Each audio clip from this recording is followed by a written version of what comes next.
Nĩ amemba gĩkundi gĩa Kenya Defeat Diabetes Association na arĩa mekũgomanĩte ũmũthĩ muoroto arĩ nĩ ũrĩa wa kwamũkĩra ũteithio wa cindano iria methecaga nacio nĩguo gũkorwo makĩgũithagũithia marũrũ ma mũrimũ ũyũ mahinda kwa mahinda.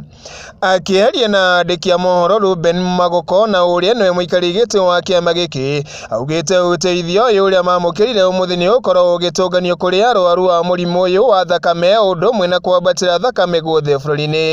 Na no njuge twina gĩtĩo mũthenya wa ũmũthĩ tondũ mũthenya mũnene nĩ tũrona andũ magĩteithio na mĩthemba ya irio na kĩ no ithuĩ andũ arĩa tũkoragwo na thĩna wa mũrimũ wa cukari na gũteng'era thakame makĩria no to irio nĩ kũrĩ na andũ marenda ndawa kũrĩ andũ methecaga cindano nĩ ũndũ wa gũcokia insulin yao ĩrĩa makoragwo matarĩ na nĩkĩo tũrahoete ũteithio wao tondũ nĩ aingĩ. Kũringana na gĩkundi gĩkĩ nĩ atĩ arwaru makĩria ma ngiri 5 nĩo matanyĩte gũkorwo makĩgunĩka na ũteithio ũyũ arĩ nĩ ũrĩa wa cindano cia kũmateithĩrĩria gũkorwo magĩikũrũkia marũrũ ma mũrimũ ũyũ oro ũndũ ũmwe na ndawa. Nĩ ũmũthĩ twamũkĩra carton 800 maigĩrĩ carton irĩ na cindano 100 iria tũkũhota kũhe members aitũ arĩa mahoete andũ ta 5,000 ũguo nĩ mekũ benefit na nĩ mũndũ ũkũheo cindano 100 rĩmwe na nĩ ekũhota gwĩtheca. Harĩ arĩa marĩ na mũrimũ ũyũ ta Jane Muthoni nĩ monanĩtie gĩkeno kĩao kĩa ũteithio ũyũ na ũrĩa maugĩte ũtũnganĩtie mahinda marĩa magĩrĩire kuona nĩ makoretwo na ũritũ makĩria wa kwamũkĩra motungata ma ũrigiti thĩinĩ wa mathibitarĩ mũno makĩria mahinda maya bũrũri ũrahĩta na kĩng'ũki gĩa korona. Na gĩkeno mũthenya wa ũmũthĩ nĩ ũndũ wa gũkorwo tũrĩ na kĩheo tũraheo gĩa cindano iria ithuĩ arwaru arĩa tũkoragwo na cukari tũrahũthĩra. Tũracokia ngatho nĩ tondũ kuma hĩndĩ ĩrĩa COVID yambĩrĩirie that is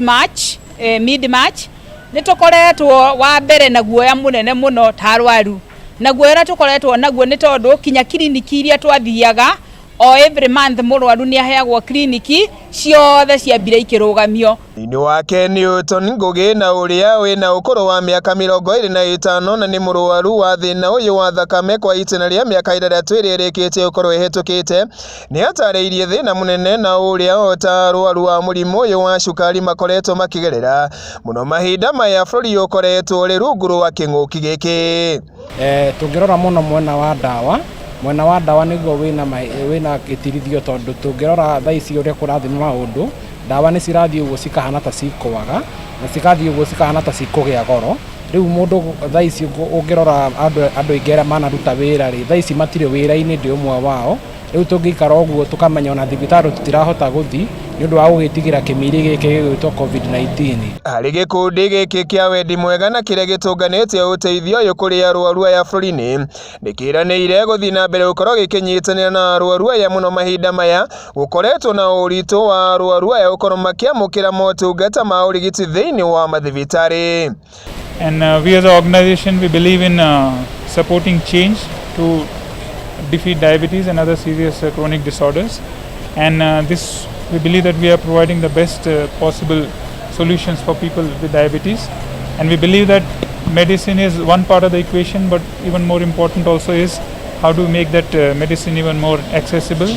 and also increase awareness to defeat diabetes. Gikuyu TV kuma gũkũ Nairobi, njĩtagwo Kamau wa Nyagũthiĩ.